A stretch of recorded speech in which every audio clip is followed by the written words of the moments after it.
जय माता दी। नमस्कार दोस्तों, स्वागत है आप सभी का हमारे YouTube चैनल लक्ष्मी शर्मा की कहानियां पर। प्रेम से बोलिए लक्ष्मी नारायण की जय। प्यारे भक्तगणों, आज की वीडियो में आप सभी श्रवण करेंगे पौष माह की शुक्ला पक्ष की एकादशी व्रत की संपूर्ण कथा एक साथ। हर वर्ष पौष माह के शुक्ला पक्ष की एकादशी तिथि पर पौष पुत्रदा एकादशी का व्रत रखा जाता है। साल 2024 में पौष पुत्रदा एकादशी 21 जनवरी को है। यह दिन जगत के पालनहार भगवान विष्णु को समर्पित है। इस दिन भगवान विष्णु की विधि विधान के साथ पूजा की जाती है, साथ ही उनके निमित्त एकादशी का व्रत रखा जाता है। इस व्रत के पुण्य प्रताप से साधक को मनोवांछित फल की प्राप्ति होती है, साथ ही निसंतान साधकों को पुत्र रत्न की प्राप्ति होती है। अतः साधक श्रद्धा भाव से भगवान विष्णु और माँ लक्ष्मी का पूजा करते हैं और कथा का श्रवण करते हैं। प्यारे भक्तगणों, हमारी आपसे निवेदन है, अगर आप व्रत करते हैं तो इन कथाओं को पूरा अवश्य सुने और दूसरों के पास भी शेयर अवश्य करें। भगवान आपकी सभी मनोकामना को पूर्ण करें। सभी मिलकर बोलिए लक्ष्मी नारायण की जय। तो प्यारे भक्तजनों, मैं कथा की शुरुआत करती हूँ गणेश जी महाराज से। एक बार पथवारी माता, पाल माता और विनायक जी में झगड़ा हो गया। सब आपस में अपने आप को श्रेष्ठ बता रहे थे, बड़ा बता रहे थे। इतने में उनके सामने से एक लड़का जा रहा था, जो कि ब्राह्मण का लड़का था। उस ब्राह्मण के लड़के को देखकर पाल माता, पथवारी माता और गजानन जी ने उसे रोका और कहा, ए लड़का, हमारा न्याय करके जा। तो लड़का बोला, हे भगवान, मैं कल वापस आऊंगा, तब आप सबका न्याय कर दूंगा। ब्राह्मण का लड़का बहुत चतुर था। उसे पता था अगर भगवान के बारे में कुछ गलत कह दिया तो मुझे बहुत दुख उठाना पड़ सकता है। इसी कारण से ब्राह्मण का लड़का चुपचाप वहां से चला गया और अपनी माँ से सारा कहानी बताया कि माँ, मैं जब रास्ते से जा रहा था, वहाँ पर पाल माता, पथवारी माता और विनायक जी अपने आप में लड़ रहे थे। पाल माता कह रही थी मैं बड़ी हूँ, विनायक जी कह रहे थे मैं बड़ा हूँ, पथवारी माता कह रही थी मैं बड़ा हूँ। इसी बात को लेकर दोनों माता और विनायक जी मुझे बुलाए और कहने लगे हमारा न्याय करता जा। लेकिन मैं बहाना बनाकर इतना कहकर आया, मैं कल आपका न्याय कर दूंगा। माँ, अब तुम बताओ, मैं उनका न्याय कैसे करूं? बताओ माँ। बेटे की बात सुन माँ ने कहा, बेटा ध्यान से सुनो, जब कल पथवारी माता, पाल माता और विनायक जी के पास जाओगे तब सभी को बड़ा बता देना। लड़के ने कहा, ठीक है माँ, जैसा तुमने कहा मैं वैसा ही करूँगा। दूसरे दिन लड़का वहाँ पर चला गया जहाँ दोनों माता और विनायक जी रहते हैं। ब्राह्मण का लड़का सबसे पहले पाल माता से बोला, हे पाल माता, आप बड़ी हैं, क्योंकि हर व्यक्ति आता है और स्नान ध्यान करके शुद्ध होकर जाता है और आप सबकी रक्षा करती हैं, इसलिए आप बड़ी हैं। तो ब्राह्मण लड़का गया पथवारी माता के पास और कहने लगा, हे माता, आप सबसे बड़ी हैं, क्योंकि जितने भी तीर्थ धर्म ध्यान कर ले पर आपकी पूजा किए बिना उनका कार्य पूर्ण नहीं होता। आप जीवित को भी तारती है और मरने के बाद भी उद्धार करती है। ये पथवारी माता पथ की धारणी, इसलिए आप बड़ी है। अब विनायक जी की बारी आया तो लड़का बोला, हे भगवान, सबसे पहले शुभ काम में आपको ही मनाया जाता है। आपको ध्याए बिना कोई काम सिद्ध नहीं होता, इसलिए हे विनायक जी, आप बड़े हैं। माता, पथवारी माता और विनायक जी लड़के की चतुराई पर बहुत प्रसन्न हुए और बोले, हे लड़के, तुमने तो हम सबको ही बड़ा कर दिया। हम सब तुमसे बहुत प्रसन्न हैं, इसलिए जब हम तुम्हें आशीर्वाद देते हैं कि तुम सदा सुखी रहो। और उसके साथ ही पथवारी माता, पाल माता और विनायक जी ने जौ के 2-4 दाने उसके अंगूठे में डाल दिया। जौ के दाने को देखकर लड़का सोचने लगा, तो घाटे का सौदा हो गया। मैंने अपना दिन को खराब करके देवी देवताओं का न्याय किया और इसके बदले में मुझे कुछ जौ के ही दाने मिले। उदास मन से वह ब्राह्मण का लड़का जौ के दाने को अंगूठे में लपटकर घर जाके एक कोने में डाल दिया। बेटा घर आया तो माँ ने पूछा, बेटा न्याय कर आया, क्या मिला तुम्हें? बेटा ने कहा, घर के कोने में अंगूठे में रखा हूँ, जाकर देख लो। जैसे ही वहां गई, अंगूठे को उठाई, उसमें से ढेर सारे हीरे मोती का ढेर बरसने लगे। ये देखकर तो माँ अत्यंत प्रसन्न हो गई। माँ ने बेटे को बुलाया और कहा, बेटा आज तो पाल माता, पथवारी माता और विनायक जी आज तो हम पर प्रसन्न हुए हैं। माँ बेटी बहुत प्रसन्न हुए। हे भगवान, हे पाल माता, हे पथवारी माता, हे विनायक जी, ऐसे आपने ब्राह्मण के लड़के को दिए, वैसे सबको देना। कहानी कहने वाले, सुनने वाले, हुकार भरने वाले को सुख समृद्धि धन खाने देना। प्रेम से बोलिए पाल माता, पथवारी माता, विनायक जी की जय। एक दिन अर्जुन ने पूछा, हे कृष्ण, दशे का महात्म्य विधि सहित कह कृतार्थ किया है। अब आप पौष माह के व्रत के बारे में समझाए। उस दिन कौन से देवता का पूजन होता है तथा उसकी विधि क्या है? इस पर श्री कृष्ण बोले, हे राजन, पौष की शुक्ला पक्ष की एकादशी का नाम पुत्रदा है। इसका पूजन विधि से करना चाहिए। इस व्रत में नारायण भगवान की पूजा करनी चाहिए। ईश्वर और अचर संसार में पुत्रदा एकादशी व्रत के समान अन्य दूसरा व्रत नहीं है। इसके पुण्य से मनुष्य तपस्वी, विद्वान और धनवान होता है। कि एक कथा है, उसे सुनो। भद्रावती नगरी में सुकेतुमान नाम का एक राजा राज्य करता था। वह निसंतान था। उसकी एक स्त्री थी, उसका नाम सौम्या था। वह सदैव निपुत्री होने के कारण चिंतित रहती थी। उस पुत्रहीन राजा के पितर रो रो कर पिंड लेते थे। इसके बाद हमें कौन पिंड देगा?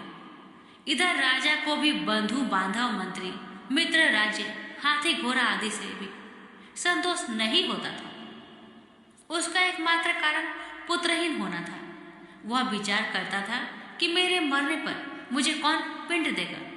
पुत्र बिना पितरों और देवताओं ऋण नहीं हो सकते। जिस घर में पुत्र न हो वहां सदैव अंधेरा ही रहता है।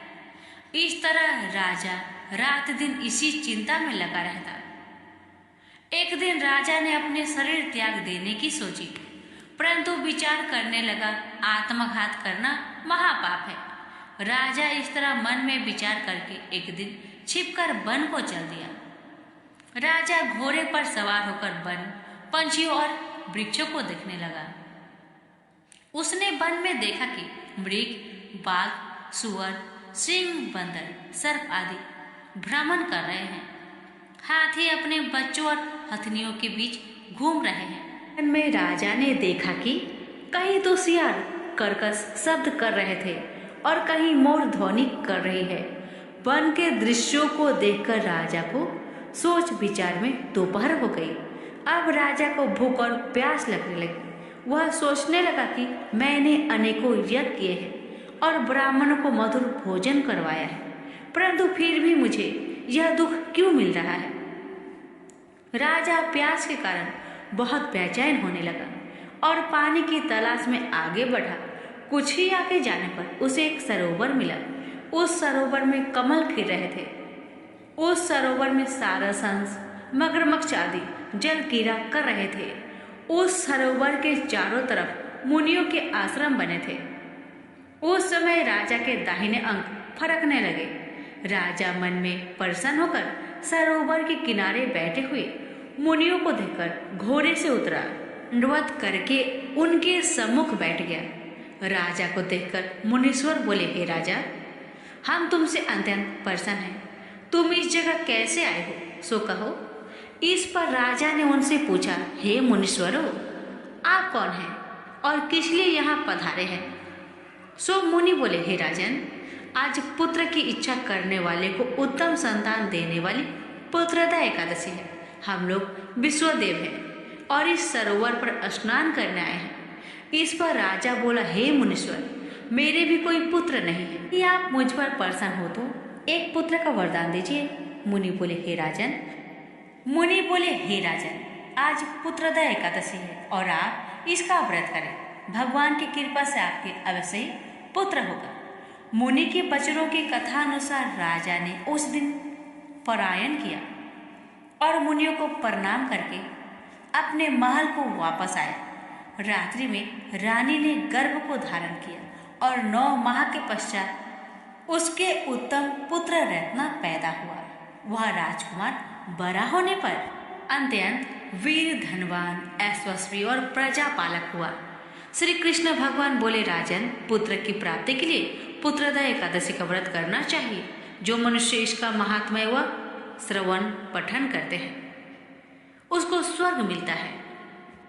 प्रेम से बोलिए लक्ष्मी नारायण की जय। एक बुढ़िया माँ एक बार 11 माता का व्रत रखी, बड़े ही भाव भक्ति से पूजा अर्चना की। उन्हें वृद्ध अवस्था में क्या बाधा थी, वो तो अपने पुत्र पौत्रों की सुख सुविधा के लिए व्रत रखने लगे।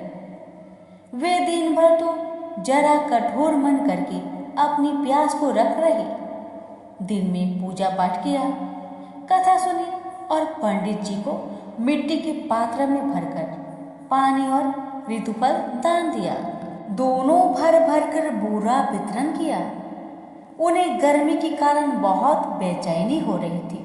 इस कारण से बड़ी देर तक पानी में पड़ी रही और पानी की कुल्ला करती रही, मुंह धोती रही। तब कहीं थोड़ा बहुत धैर्य बंध पाया। धूप तो तेज पड़ रही थी, इस कारण बार बार मुंह सूख रहा था। बूढ़ी माँ बहुत बेचैन हो रही थी। एक बुढ़ापा और दूसरे ये भयंकर गर्मी। वृद्ध अवस्था की स्थिति तो कुछ दूसरे ही प्रकार की होती है।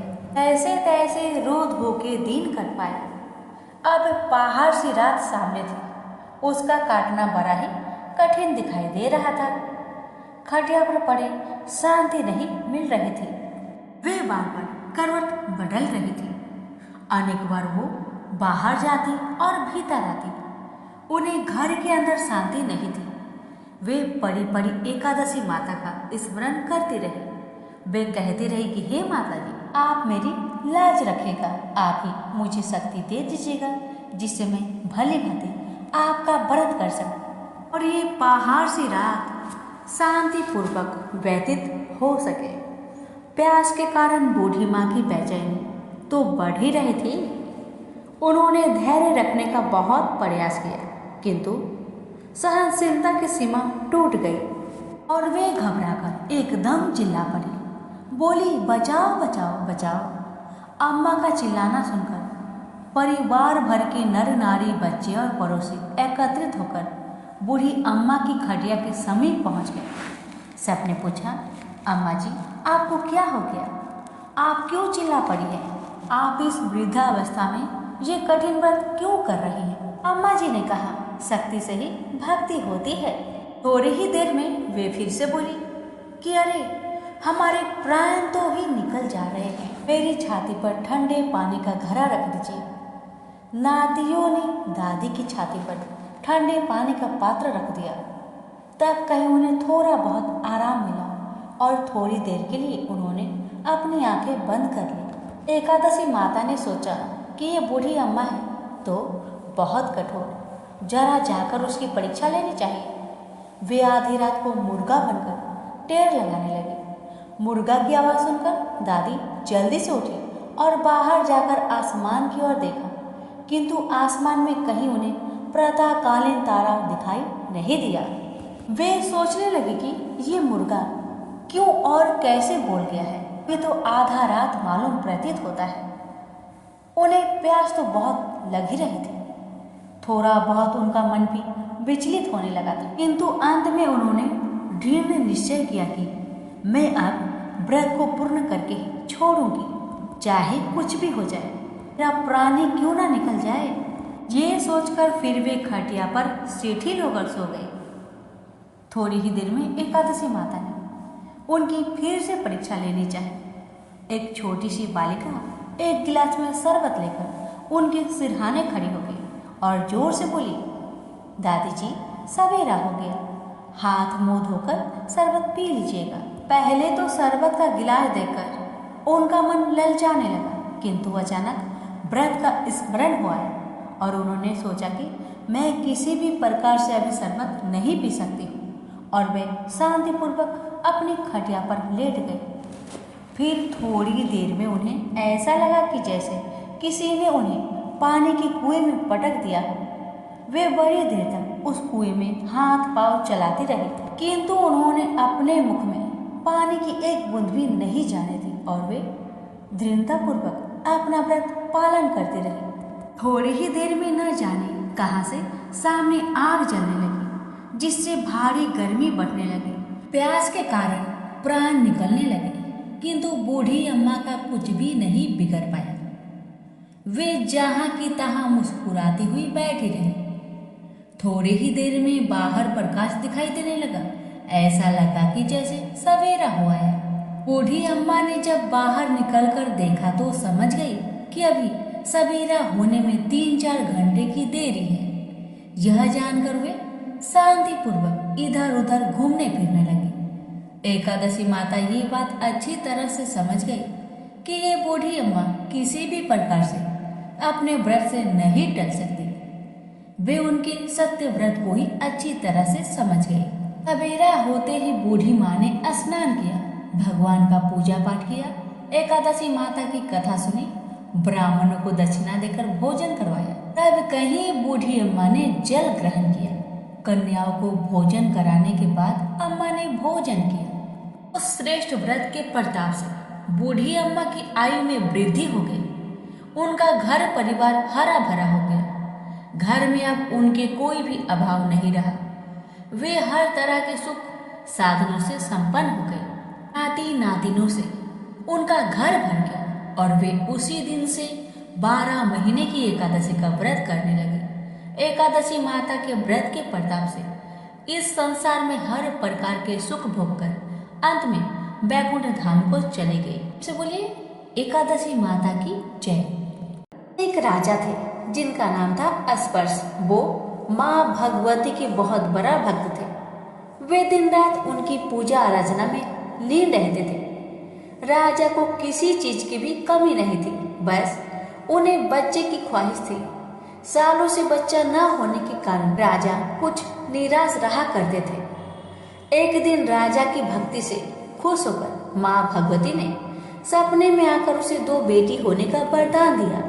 आशीर्वाद मिलने के कुछ समय बाद राजा के घर एक बेटी पैदा हुई। बेटी पैदा होने की खुशी में राजा ने सबको दावत दी और बेटी की कुंडली बनवाने के लिए पंडितों को बुलवाया। सबने राजा से एक ही बात कही कि ये साक्षात देवी का रूप है। जहाँ भी इसके कदम पड़ेंगे वहाँ खुशियाँ ही खुशियाँ होगी। यह भगवती देवी की भक्तन होगी।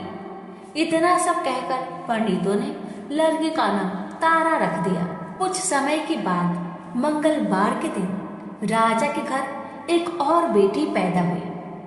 ज्योतिषों ने उसकी भी कुंडली बनवाई और उदास हो गए। राजा ने जब उनसे उदासी का कारण पूछा तो ज्योतिषों ने बताया कि ये लड़की आपके जीवन में खूब सारा दुख लेकर आएगी। राजा ने ज्योतिषों से पूछा कि आखिर मैंने ऐसे कौन से खराब कर्म किए थे इसने मेरे घर जन्म लिया है। ज्योतिषों ने बताया कि आपकी दोनों बेटियां राजा इंद्र की अप्सराएं हुआ करती थी। इनमें से बड़ी बहन का नाम तारा और छोटी बहन का नाम रुकमन था। एक दिन ये दोनों मिलकर धरती की सैर करने के लिए गए। दोनों ने ही वहां पहुंचकर एकादशी के दिन का व्रत रखा। तारा ने अपनी छोटी बहन से कहा कि आज एकादशी का व्रत है, इसलिए बाजार जाकर कुछ ताजे फल ले आओ, लेकिन वहाँ कुछ खाना मत। रुकमन बाजार फल लेने के लिए चली गई। वहाँ उसे मछली की पकौड़े दिखे। उसने झट से उन्हें खा लिया और अपनी दीदी के लिए कुछ फल ले ली। रुकमन से तारा ने पूछा कि तुम अपने लिए फल क्यों नहीं लाए। उसने जवाब दिया कि वो मछली के पकौड़े खाकर आई है। तारा ने गुस्से से कहा कि तुम पापिन हो, एकादशी के दिन तुमने मछली खा ली। ऐसे खराब कर्म के लिए मैं तुम्हें छिपकली बनने का श्राप देती हूँ। अब उसी जंगल में तारा की बहन छिपकली बनकर रहने लगी। वहाँ एक जाने माने ऋषि गुरु गोरख भी अपने कुछ शिष्यों के साथ रहते थे। उनके शिष्यों में से एक बहुत ही घमंडी था। अपने घमंड के चलते वो शिष्य कमंडल में पानी भरकर एकांत में बैठकर तपस्या करने लगा। तभी एक प्यासी गाय वहां आ गई। उसने सीधे अपना मुख उस कमंडल में डाला और पानी पी लिया। पानी पीने के बाद जैसे ही गाय अपना मुंह बाहर निकालने लगी तो कमंडल नीचे गिर गया और ऋषि का ध्यान भंग हो गया। ऋषि ने देखा कि गाय पानी पी गई है। अब गुस्से में ऋषि ने गाय को एक चिमटे से बुरी तरह घायल कर दिया। इस बात की जानकारी जब गुरु गोरख को पड़ी तो वो तुरंत गाय को देखने के लिए गए। जैसे ही उन्होंने गाय की हालत देखी वैसे ही अपने उस घमंडी शिष्य को आश्रम से बाहर निकाल दिया। कुछ दिनों के बाद गौ माता पर किए गए उस अत्याचार से होने वाले पाप को कम करने के लिए उन्होंने एक यज्ञ करवाया। इस यज्ञ के बारे में गाय को चिमटे से मारने वाले घमंडी शिष्य को भी पता चला। वे सीधे पंछी का रूप धारण करके यज्ञ स्थल पर गया और भोजन में अपनी चोट से मरा हुआ सांप डाल दिया। किसी को इस बात की खबर नहीं हुई। ये सब होते हुए तारा से श्राप मिलने वाली छिपकली रुकमन देख रही थी। उसके मन में हुआ कि इसे खाकर सारे लोग मर जाएंगे। सबकी जान बचाने के लिए छिपकली बनी रुकमन सभी लोगों के सामने भोजन पर गिर गई। लोगों ने छिपकली को खूब कोसा और बर्तन को खाली करने लगे। उसी वक्त भंडारा करने वालों को खाने में मरा हुआ सांप भी दिखा। तब कहीं जाकर सबको समझ आया कि छिपकली सबकी जान बचाने के लिए जानबूझकर भोजन में गिरी थी। एक छिपकली होने के बावजूद भी इतने अच्छे विचार होने की वजह से यज्ञ में मौजूद सारे महत्वपूर्ण लोगों ने कहा कि हमें इस छिपकली की मुक्ति के लिए प्रार्थना करनी चाहिए। पंडित ने आगे बताया कि सबकी प्रार्थना से ही वो छिपकली तीसरे जन्म में आप जैसे प्रतापी राजा के घर बेटी के रूप में पैदा हुई है। वही तारा ने दूसरे जन्म में तारामती के रूप लिया और अयोध्या के राजा हरिश्चंद्र से शादी की। इतनी सब बातें कहने के बाद पंडितों ने राजा अस्पर्श को रुकमन को मारने की सलाह दी। इस बात पर राजा बोले, मैं किसी बेटी को कैसे मार सकता हूँ? ऐसा करना पाप होगा।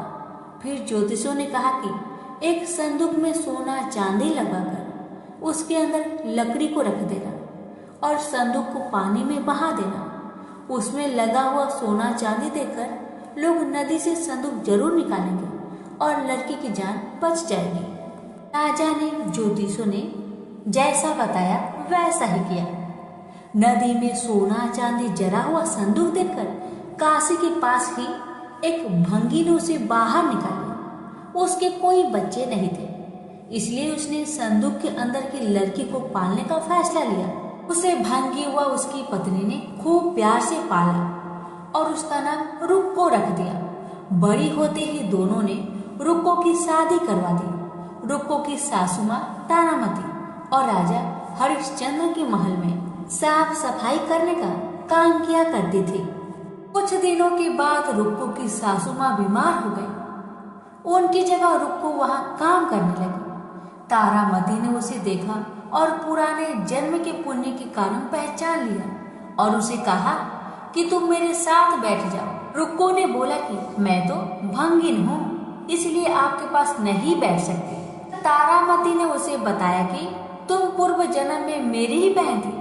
तुमने एकादशी व्रत के दिन मछली खा ली थी और मैंने तुम्हें दंड देते हुए छिपकली बना दिया। अब तुम्हें दोबारा मनुष्य जन्म मिला है तो इस जन्म में माँ वैष्णो की पूजा करके पुण्य कमा लो। माँ की पूजा से तुम्हारी सारी इच्छाएं भी पूरी होगी। तारामती की इस बात को सुनने के बाद रुक्को माँ वैष्णो से एक बेटे के लिए प्रार्थना करती थी और कहती थी कि अगर उसकी मनोकामना पूरी हो गई तो वो अपने घर में माँ वैष्णो देवी की पूजन और जागरण करवाएगी। माँ वैष्णो देवी उसकी प्रार्थना सुन लेती है और उसे बेटा होता है। पुत्र की प्राप्ति के बाद रुक्को उसकी देखभाल और लाड़ दुलार में माँ वैष्णो देवी की पूजा करना भूल जाती है। ऐसा होते होते 5 साल बीत गए और फिर एक दिन उस बच्चे को चेचक यानी माता ने कहलाती है। बच्चे की ऐसी स्थिति देखकर परेशान रुक्को अपने पिछले जन्म की बहन तारामती के घर जाकर उन्हें इस समस्या के बारे में बताती है। तब तारामती ने पूछा कि तुमने माँ वैष्णो देवी का पूजा अर्चना में कोई गलती तो नहीं की। फिर रुक्को को याद आता है कि उसने माँ वैष्णो देवी का जागरण कराने का प्रण लिया था। ये बात याद आते ही रुक्को को काफी पछतावा हुआ और मन में माँ से कहा कि बच्चे के ठीक होते ही वो अपने घर में जागरण करवाएगी। अगले ही दिन उसका बेटा पूरी तरह ठीक हो जाता है। तभी रुक्को ने माता रानी के मंदिर जाकर पुजारियों से कहा कि मंगलवार के दिन घर में जागरण करवा दीजिए। रुक्को की बात सुनकर पंडित कहते हैं कि तुम यही 5 रुपए दे दो, तुम्हारे लिए हम मंदिर में ही जागरण करा देते हैं। रुक्को कहती है मुझे पता है कि मैं चमारिन हूँ, लेकिन आप मेरे घर आकर ही जागरण करवा दीजिए। माँ किसी तरह का भेदभाव नहीं करती, तो आपको भी नहीं करना चाहिए।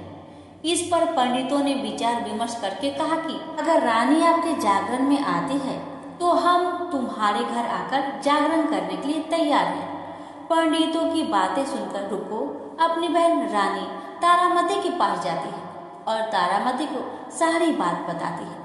रुक्को की बातें सुनकर तारामती जागरण में जाने के लिए तैयार हो जाती है।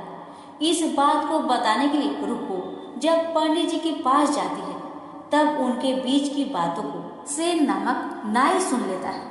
फिर वह राजा हरिश्चंद्र को जाकर सारी बात बता देता है। राजा के मन में हुआ कि रानी को नीची जाति वालों के घर जागरण में नहीं जाना चाहिए। इस वजह से वो अपनी उंगली काट लेते हैं जिससे उन्हें नींद न आए और रानी जागरण में ना जा सके। जब जागरण का समय होता है तब भी राजा को जागते हुए देखकर रानी मन ही मन माँ वैष्णो देवी से प्रार्थना करती है कि महाराज को नींद आ जाए ताकि मैं जागरण में जा सकूं। रानी की प्रार्थना के कुछ देर बाद राजा को नींद आ जाती है। फिर रानी तारामती रोशनदार में रस्सी बांधकर महल से नीचे आकर रुक्को के घर चली जाती है। इसी जल्दबाजी में रास्ते में ही रानी का रेशमी रुमाल और एक पाव का कंगन गिर जाता है। इधर कुछ वक्त बाद राजा हरिश्चंद्र की नींद टूट जाती है। नींद खुलने पर रानी को अपने पास न देखकर राजा उसकी तलाश में निकल जाते हैं। रानी को ढूंढते ढूंढते उन्हें रानी का रुमाल और कंगन मिलता है। रानी की चीजों को अपने साथ लेकर राजा जागरण स्थल पर पहुंचते हैं और एक जगह चुपचाप बैठकर जागरण सुनने लगते हैं। माँ वैष्णो देवी के जय जयकारे के साथ जागरण खत्म होता है और सभी को प्रसाद दिया जाता है। तब रानी अपने हिस्से के प्रसाद को झोली में डाल लेती है। रानी के ऐसा करने पर लोग उनसे पूछते हैं कि वो प्रसाद क्यों नहीं खा रही है। अगर आप प्रसाद का सेवन नहीं करती तो जागरण में आए लोग भी प्रसाद नहीं खाएंगे। तब रानी बोलती है कि वह प्रसाद राजा के लिए था, अब आप मुझे प्रसाद दीजिए। फिर अपने लिए प्रसाद लेकर रानी सबके सामने उसे खा लेती है। रानी के प्रसाद खाते ही जागरण में मौजूद सभी भक्तों ने प्रसाद को खाया। उसके बाद रानी महल के लिए निकल जाती है। तभी रास्ते में ही राजा उन्हें रोककर पूछते हैं, तुमने नीच जाति के घर की प्रसाद खाकर खुद को अपवित्र कर लिया है। तुमने मेरे लिए भी प्रसाद रखा है, अब तुम उससे मुझे भी अपवित्र करना चाहती हो। अब मैं तुम्हें कतई अपना महल नहीं ले जा सकता।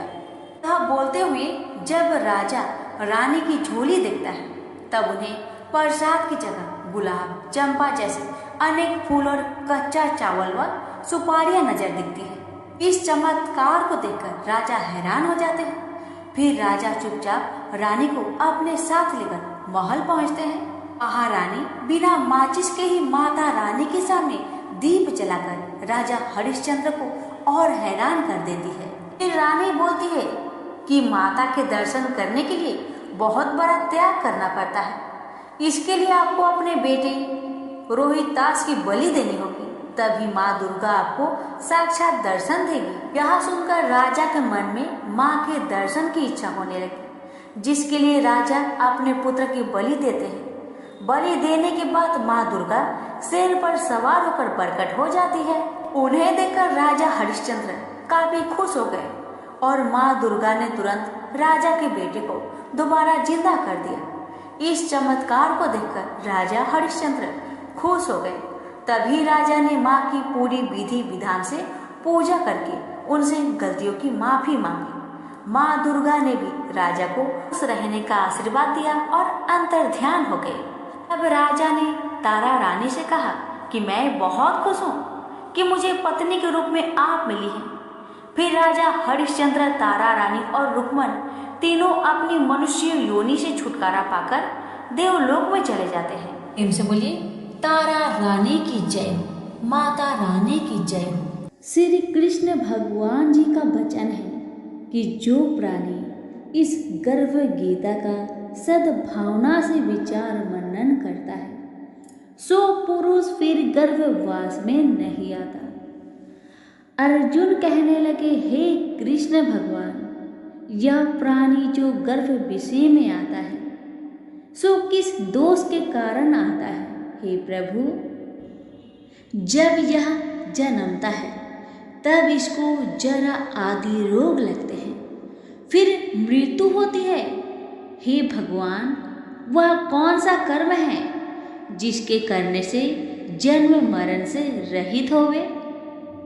श्री कृष्ण भगवान कहने लगे, हे अर्जुन, यह मनुष्य जो है सो अंधा मूर्ख है और संसार के साथ प्रीति करता है।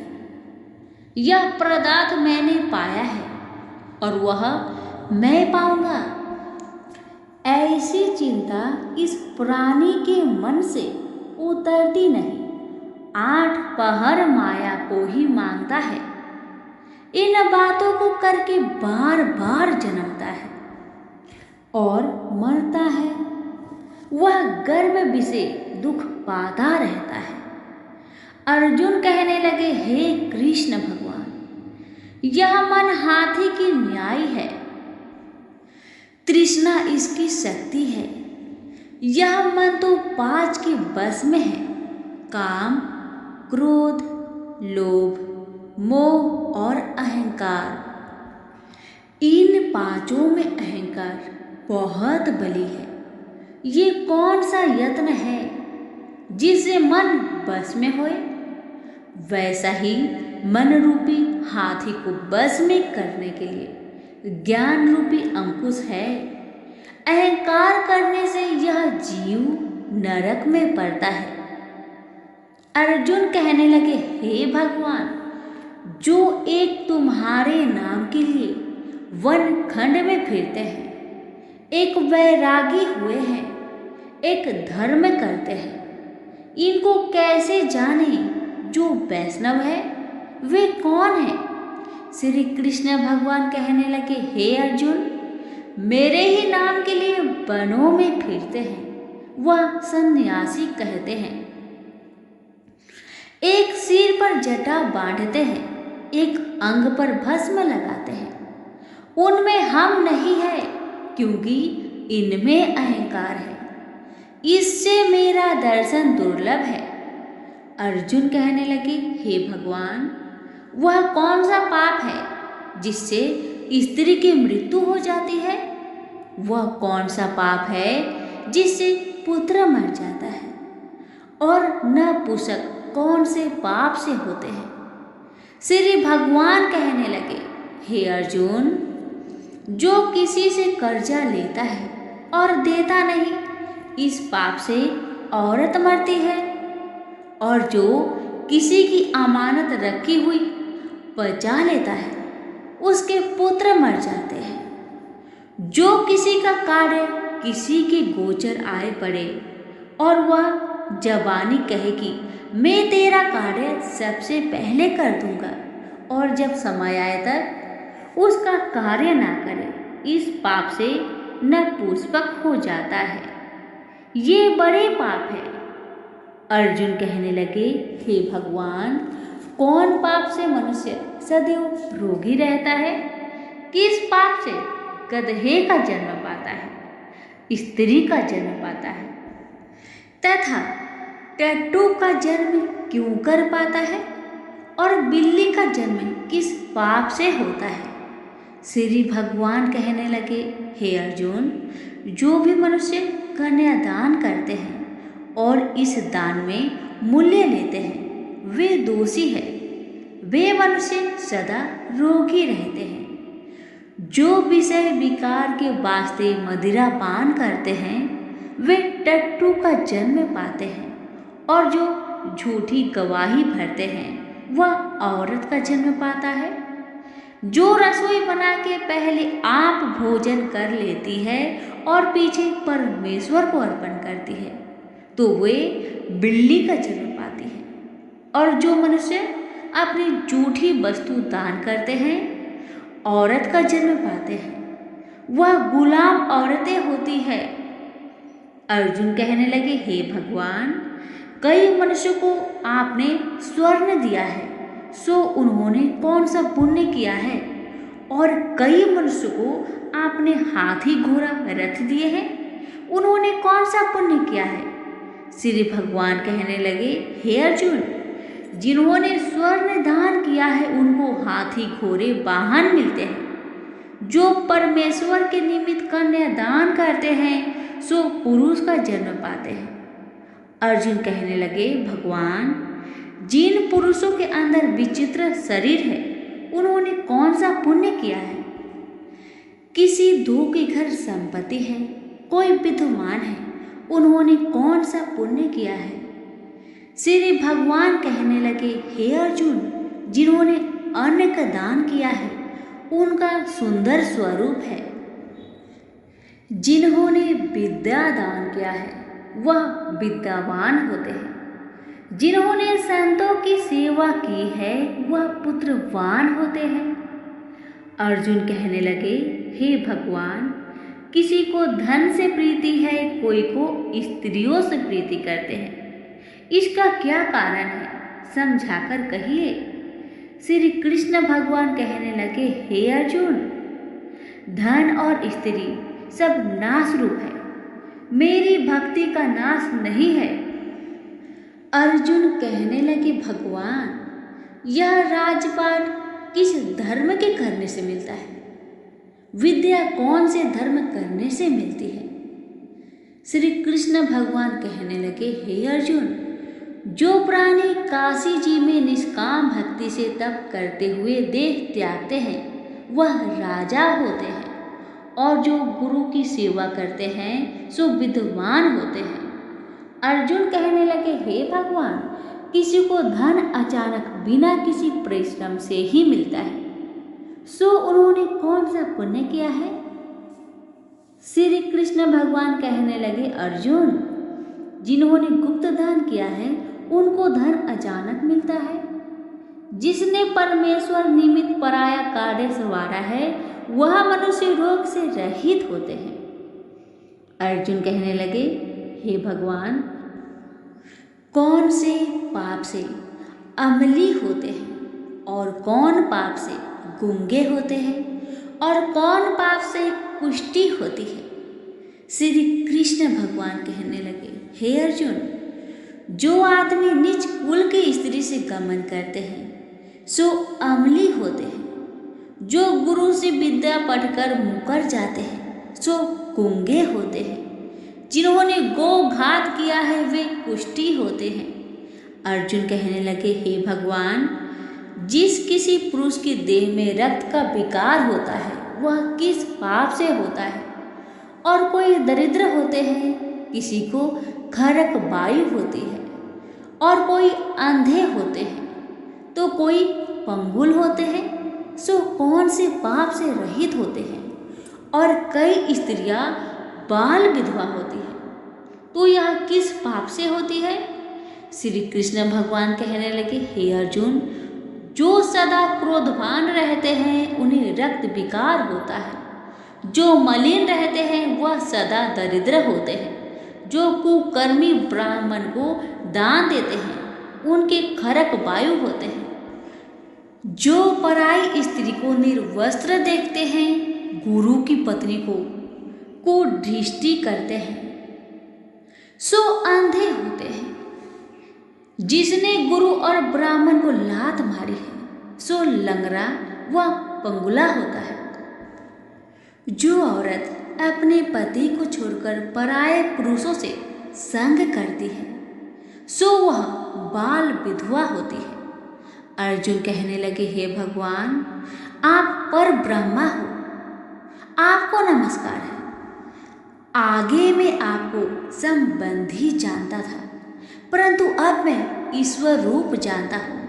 हे पर ब्रह्मा, गुरु दीक्षा कैसी होती है, सो कृपा करके मुझको कहिए।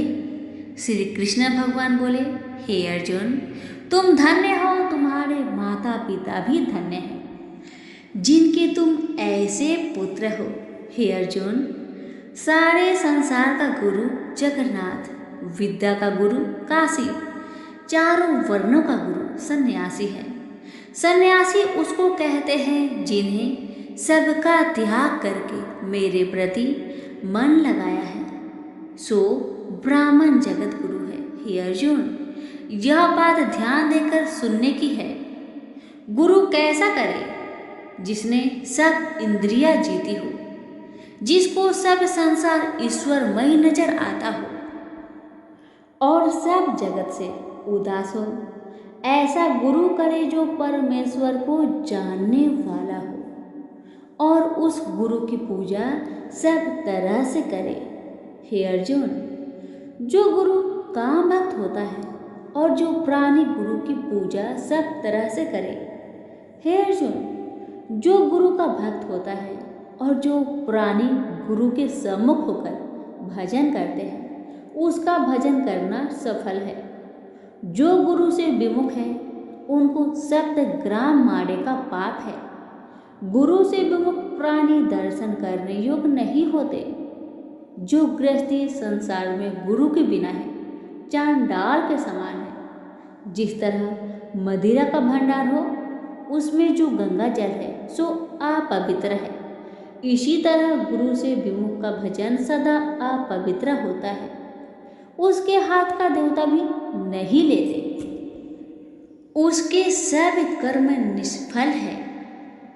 कुकर, शुकर, गंधर्व, काग, ये सब की सब योनियों में बड़ी खोटी योनि है। इन सब से यह मनुष्य खोटा है।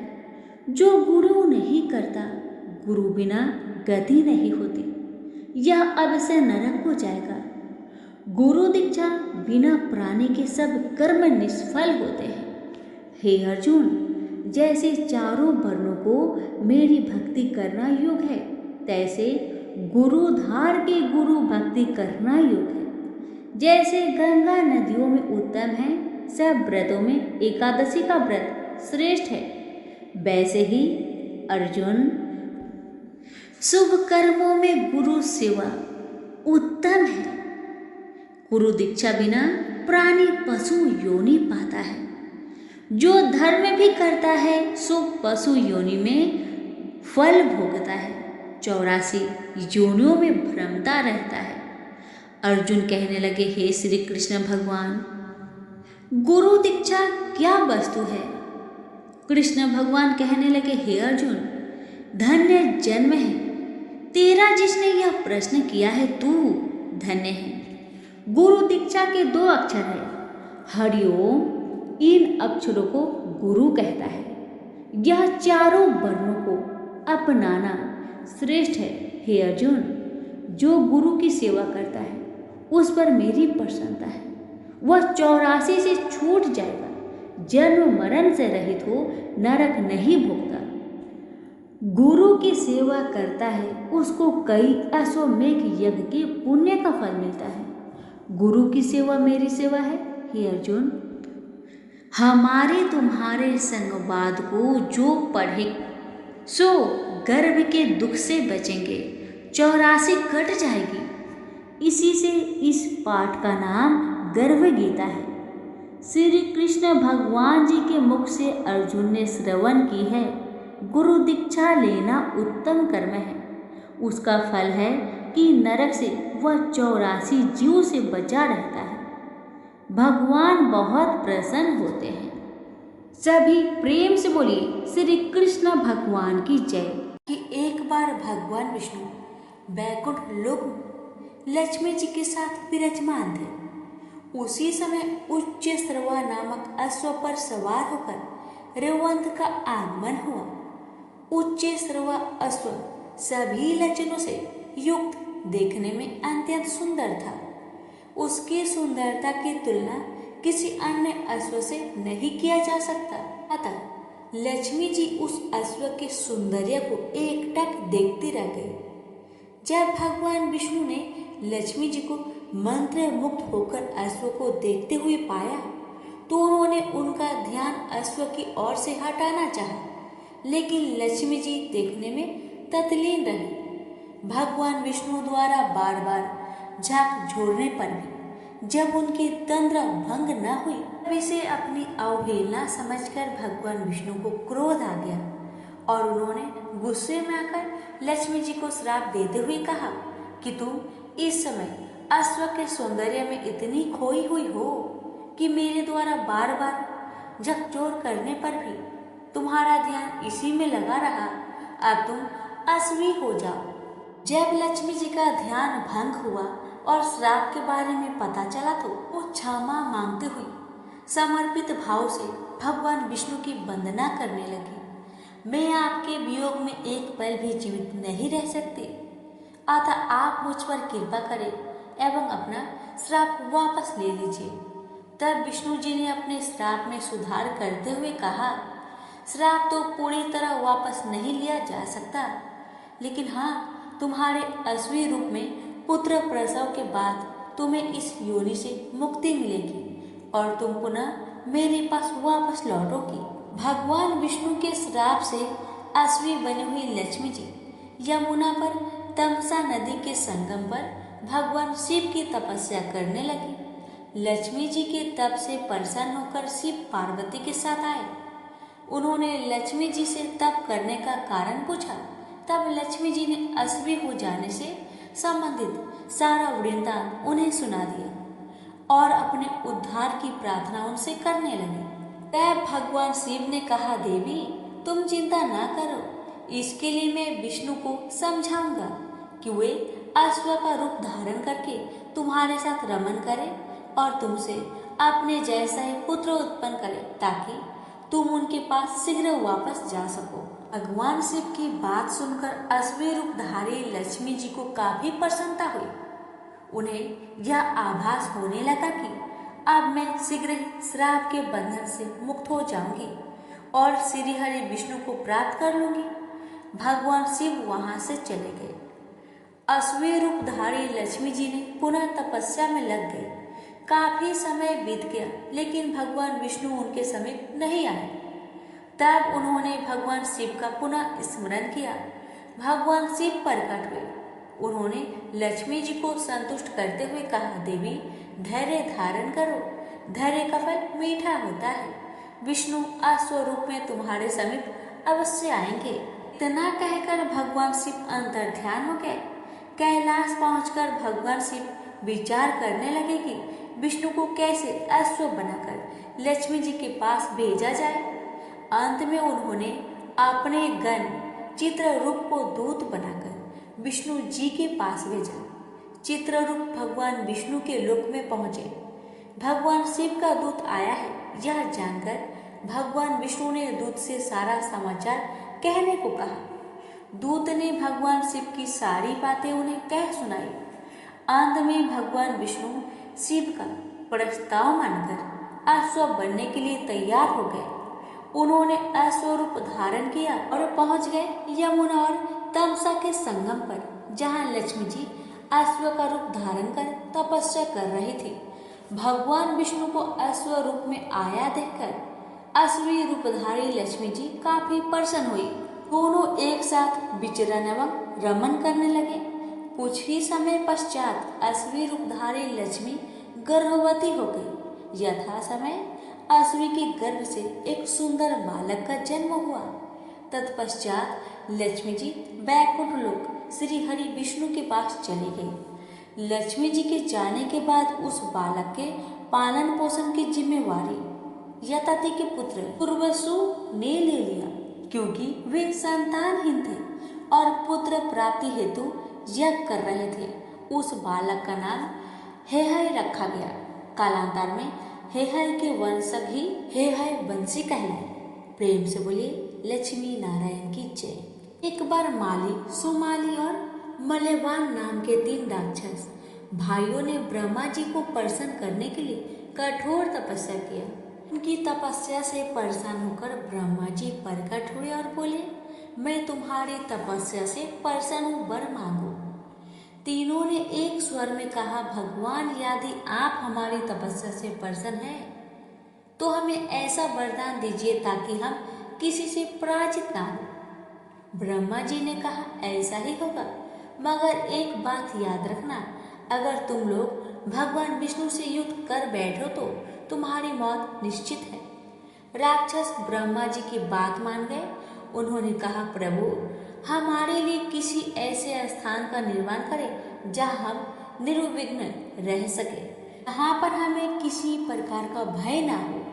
ब्रह्मा जी कुछ सोचते हुए बोले, तुम लोगों के लिए मुझे किसी स्थान का निर्माण नहीं करना पड़ेगा।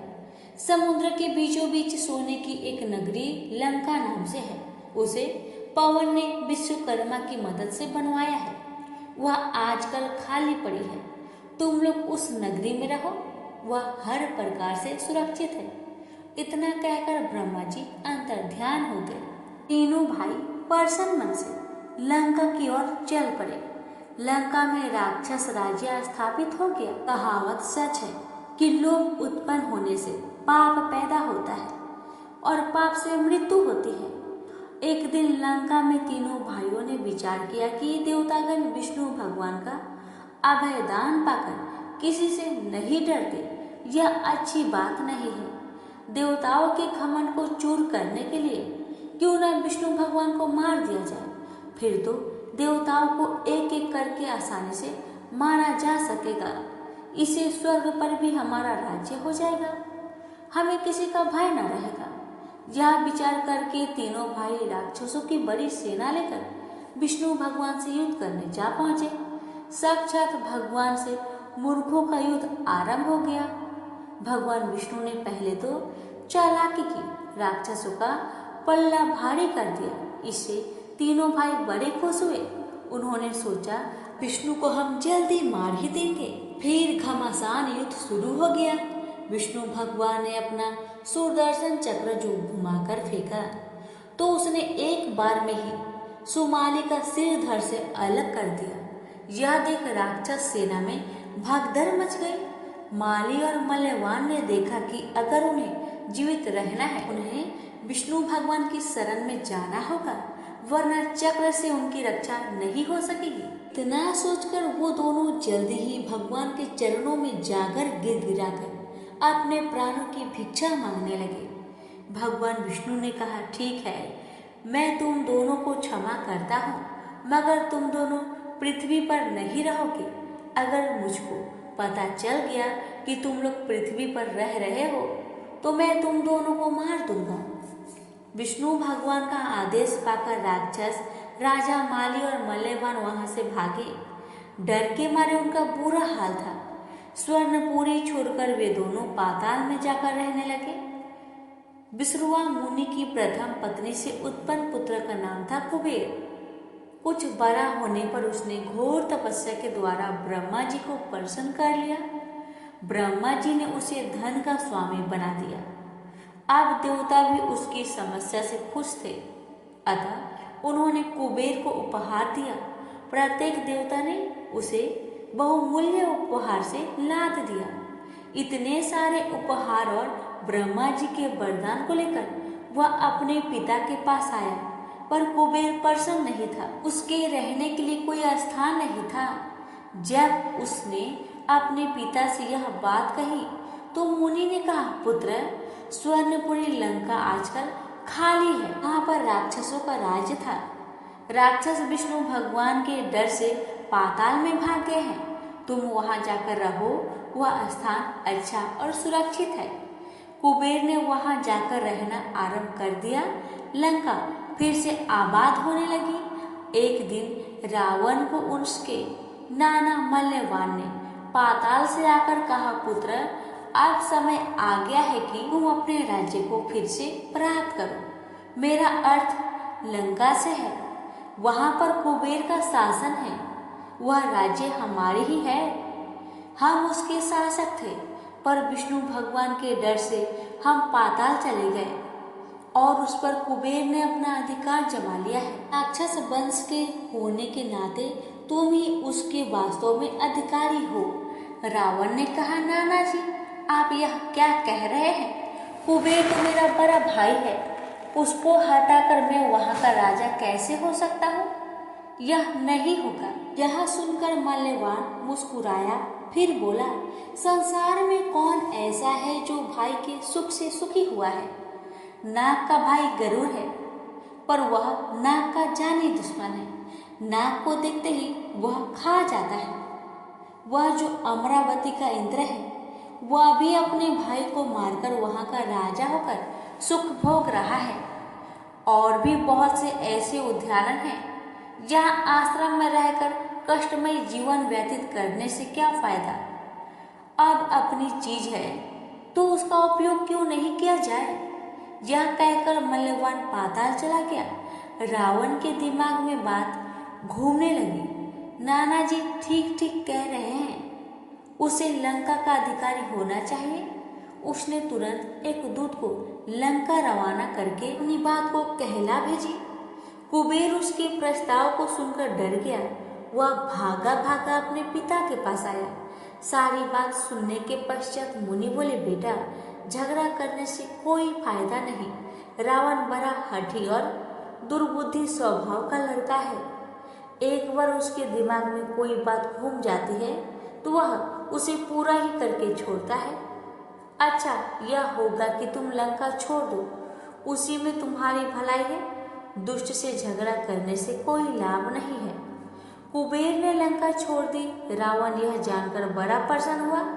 लंका में फिर से राक्षस राज्य स्थापित हो गया। प्रेम से बोले, विष्णु भगवान की जय।